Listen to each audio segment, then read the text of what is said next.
সম্মানিত দর্শক শ্রোতা, পরম সৃষ্টিকর্তা যিনি অসীম দয়ালু, শুরু করছি তার নামে।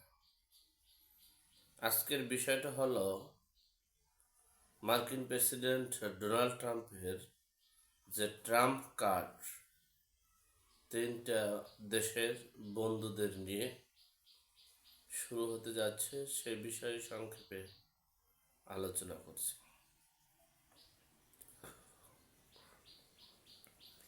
দেখেন, প্রথমেই শুরু করছি আমরা পাকিস্তান দিয়ে। পাকিস্তানের ইমরান খানের রাজনৈতিক দলটা নিষিদ্ধ করার পরও তারা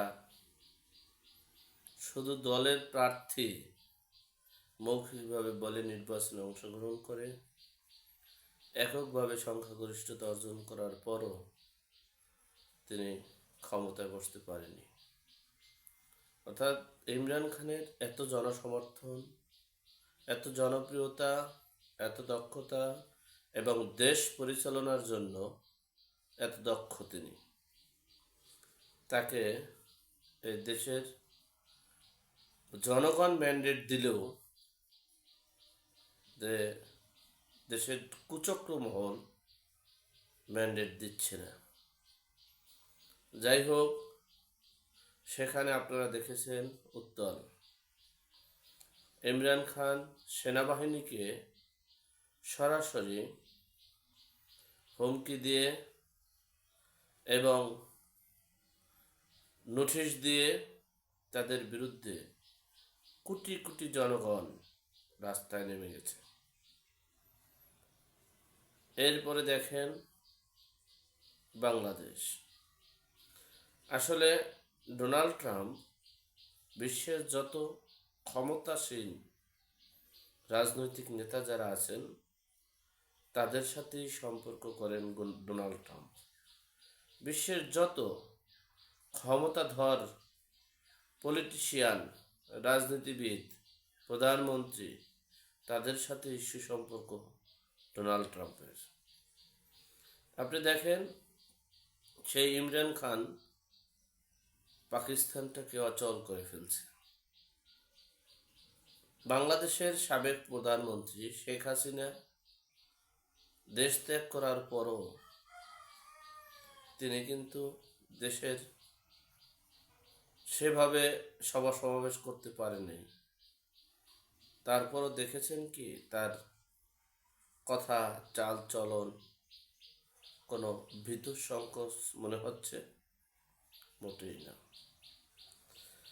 যেখানে ইমরান খান এত কিছু করতে পেরেছে, ইমরান খানের চেয়ে 100 গুণ বেশি দক্ষতা বলেন, অভিজ্ঞতা বলেন, ক্রিটিক্যাল বলেন, দার্শনিকতা বলেন, সব দিক দিয়ে শেখ হাসিনা এগিয়ে আছে।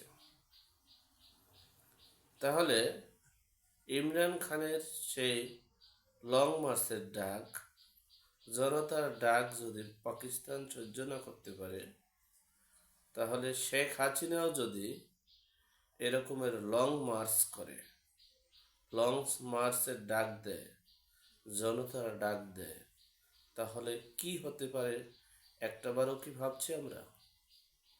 অবশ্যই ভাবিনি। আমি আগে একটু কথা বলি। এই ডোনাল্ড ট্রাম্প 20 জানুয়ারি ক্ষমতায় বসবেন, শপথ গ্রহণ করবেন। শপথ গ্রহণ করার পর তিনি যদি এই তিনটা রাষ্ট্রের মধ্যে সরাসরি কোনো কিছু না হওয়ার পর যদি সরাসরি হস্তক্ষেপ করে, তাহলে হয়তো বা বিশ্ববাসী একটু দ্বিমত পোষণ করতে পারে। সেখানে এই জানুয়ারির আগে এই দেশগুলোকে একবারে এমন বিশৃঙ্খলার সৃষ্টি হয়ে যাবে, এমন পরিণতি হবে যেখানে ডোনাল্ড ট্রাম্পের হস্তক্ষেপে সেটা নিয়ন্ত্রিত হবে। তখন বিশ্ববাসী মনে করবে ডোনাল্ড ট্রাম্প একজন যোগ্য, অভিজ্ঞ এবং দক্ষতার সহিত এই তিনটে রাষ্ট্রের সকল সমস্যার সমাধান করার চেষ্টা করতে পারছে, সমাধান করছে। মূলত সেজন্যই 20 জানুয়ারির আগে এই তিনটা দেশ অচল অবস্থান পরিণতি হবে। দেখেন, আমরা সবসময় বলি ষড়যন্ত্র, সব ঠিক আছে, ষড়যন্ত্র থাকবেই। একটা সরকার যখন চলে যায়, তাদের যখন বিচার কার্যক্রম হয়, আমি বারবার বলছি যারা প্রত্যক্ষ অপরাধী তাদের অপরাধের শাস্তি দেন, কিন্তু জনগণের মব জাস্টিস, মব কিলিং, চাঁদাবাজি, রংবাজি, লুটপাট, নৈরাজ্য বন্ধ করুন। দেশের বিচার বিভাগ, যেখানে হাইকোর্টের বিচারপতিকে এজলাসে ডিম ছুঁড়ে ফেলানো, একটা বার চিন্তা করেছেন? আর আমরা শুধু বলেছি ষড়যন্ত্র ষড়যন্ত্র, ষড়যন্ত্র তো থাকবেই। যিনি গত 15টা বছর দেশ পরিচালনা করেছেন, সেখানে তার ষড়যন্ত্র তো বিশাল। সেটাকে আমরা কৌশলে, সিস্টেমে নিয়ন্ত্রণ করব, তার ষড়যন্ত্রে আমরা পা দিব না। কিন্তু আমাদের এখন বর্তমান উপদেষ্টারা তার ষড়যন্ত্রে পা দিচ্ছে। এখন ষড়যন্ত্রে যদি পা দেয়, তাহলে তো পা হয় পুড়ে যাবে, না হলে কেটে ফেলতে হবে। সুতরাং আমরা ষড়যন্ত্রে পা দেব কেন? আমরা কৌশলে ষড়যন্ত্র মোকাবেলা করব, আমরা ষড়যন্ত্র থেকে এগিয়ে থাকব, আমরা ষড়যন্ত্র থেকে দূরে থাকব। যেখানে আমাদের এই মুহূর্তে কি একবারই জরুরি ছিল এই এই চিন্ময় প্রভুকে অ্যারেস্ট করা? আপনারা হয়তো বা ইতিমধ্যে দেখেছেন কিনা, চিন্ময় প্রভুকে যে অ্যারেস্ট করা হয়েছে কি কারণে? দেশদ্রোহী। ওনার সভা সমাবেশে জাতীয় পতাকার সামনে বা উপরে একটা গেরিলা পতাকা উঠছে, দেখছেন? আচ্ছা, এটা কি চিন্ময় নিজে টানাইছেন? টানাননি। চিন্ময় নিজে কি টানাইতে বলছেন? বলেননি। চিন্ময় নিজে কি টানাই নিজে কি হুকুম দিয়েছেন? দেননি। তাহলে এই মামলাটা করেছে বিএনপির এক নেতা।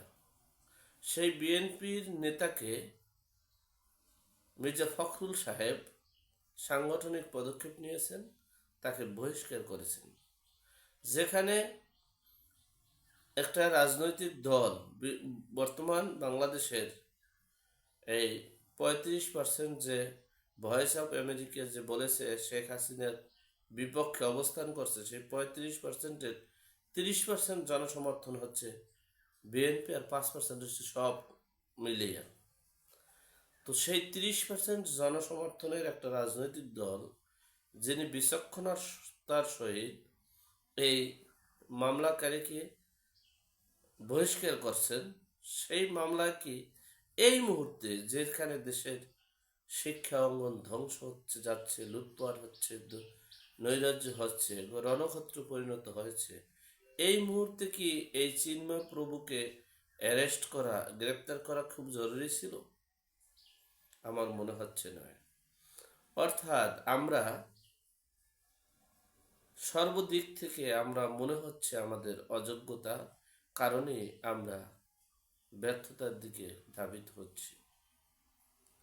আমাদের বিপ্লবী সন্তানরা ধ্বংস হচ্ছে যে কারণে, সে বিষয়টা নিয়ে আমি কিছুক্ষণ পরে একটা ভিডিও করব।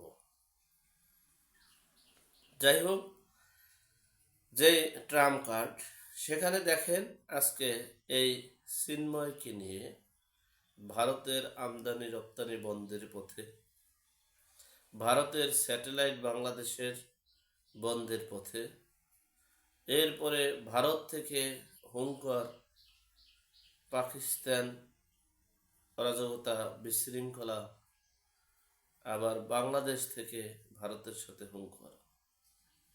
এই যে একটা রণক্ষেত্র, এই যে একটা হাহাকার, এই দেখবেন ডিসেম্বরের পর দেশে কোনো খাদ্য থাকবে না, অনাহারে মানুষ মারা যাবে।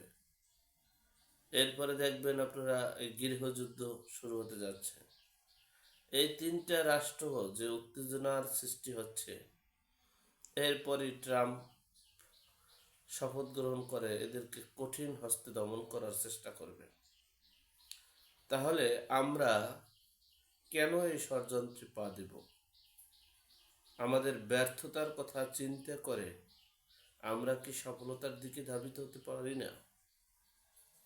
পারবো না। কারণ হচ্ছে এই সমন্বয়কারী ছাত্রদেরকে ধ্বংস করা হচ্ছে। যাই হোক, আমরা সকল বিপদ আপদ বালা মুসিবত থেকে যেন আল্লাহ আমাদের সকলকে হেদায়েত নসিব করে। আল্লাহ আমাদের সকলের বিপদ আপদ বালা মুসিবত থেকে হেফাজত করুক। আমিন। আসসালামু আলাইকুম।